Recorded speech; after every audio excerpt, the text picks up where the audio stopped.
Hello. Come right on in. You're at Father Fish. Nice to have you with us. Fish, is there a point where a deep substrate will ever need to be replaced? It's a really good question.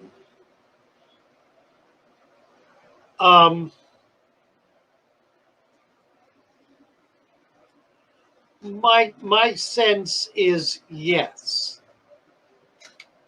Now, I tried to forestall that. This is part of the issue with the Wallstead system. The Wallstead system does not call for the addition of what I refer to as supplements,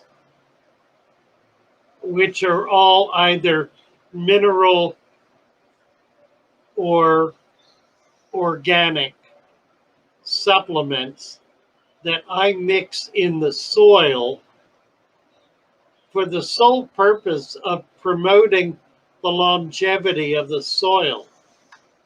So I kind of beat that up front by adding 10 or 11 or 12 different elements. In a lot of ways, it's whatever I have on hand and whatever I can find. I just found liquid iron, which I'm excited about using. And I also found a liquid something else. What in the world was it? A liquid organic. Don't remember. I'll have to look and see. I haven't used it yet. I just bought 2 gallons of it. They were like $2 a piece. It's not something I'll use heavily, but I'll begin using it. I've not been using anything wet in the supplements when I do the supplement packs. So if I do that, it's going to change the character of those supplements to a wet material. And I'm not really sure I want to do that because it could become a shipping or, for that matter, a handling problem. But anyway, yeah, the answer to the question is that I've got a system that's been set up now for about 12 years.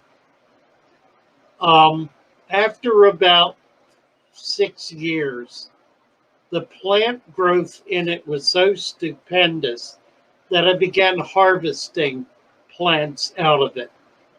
And I did that extensively. Every time it grew back thick, I would harvest them out. I did that for a period of 3 to 4 years. Got a lot of plants out of it. And it reached the point where it was not replenishing the plant growth. I deprived the system of so much nutrition by taking all those plants out before they had a chance to drop leaves and have the leaves decay into the substrate and replenish that nutrition, that it became impoverished and stopped growing at the same rate. I've made some minor changes since then. I've added more fish to it and begun feeding it more heavily than I was, and it's starting to come back. So I think that kind of thing can happen. That's really my only experience of a deep substrate failing, when essentially I abused it by removing its changing its balance. I think by continuing to feed and continuing to have fish in it, it'll reestablish some of that. Now, I'm also anxious to try to do subsoil injection. I'm still looking for a good way to do it. Doing it with a baster doesn't work.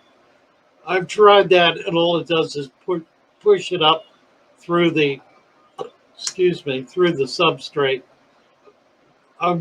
I have some ice cubes. I haven't, little tiny ones that contain trace all of those elements. I haven't tried putting them in there yet.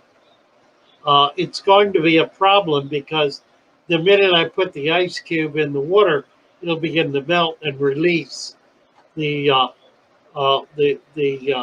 supplements.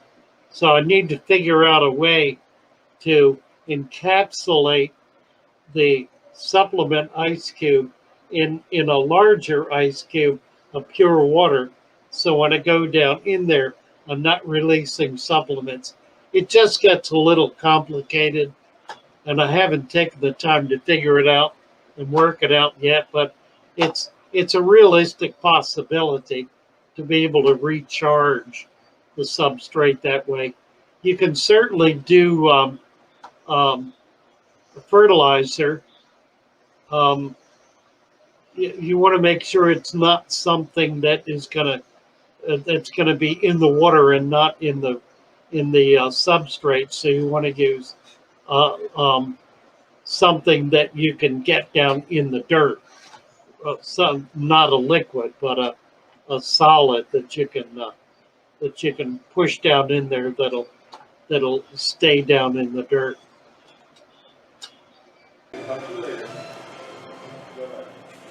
Well, I hope you found something you've never seen before. Have a great day. Nice to have you with us. Come on back.